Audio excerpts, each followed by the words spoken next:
July August গণঅভ্যুত্থান শোক ও বিজয়ের বর্ষপূর্তি পালন উপলক্ষে নেত্রকোনায় বিএনপির স্বেচ্ছায় রক্তদান ও ব্লাড গ্রুপিং কর্মসূচি। রিপোর্ট করেছেন জাহাঙ্গীর আলম।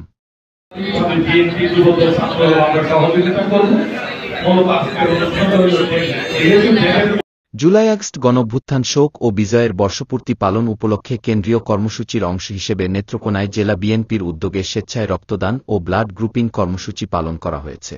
কর্মসূচি সেই জন্য আমরা বক্তব্য বাড়াবো না, তবে আজকের এই আয়োজন করার জন্য সেই উপলক্ষে বিএনপি 1 তারিখ থেকে ধারাবাহিকভাবে যে কর্মসূচি দিয়েছে 5 তারিখ 5 অগাস্ট পর্যন্ত, তারই অংশ হিসাবে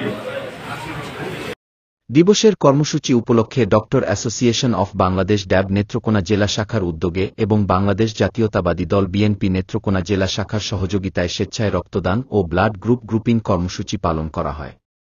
নেত্রকোনা পৌর শহরের ছোট বাজারস্থ জেলা বিএনপির কার্যালয়ে বৃহস্পতিবার দুপুরে এই কর্মসূচির উদ্বোধন করেন জেলা বিএনপির আহ্বায়ক বিশিষ্ট চিকিৎসক অধ্যাপক ডাক্তার মোহাম্মদ আনোয়ারুল হক।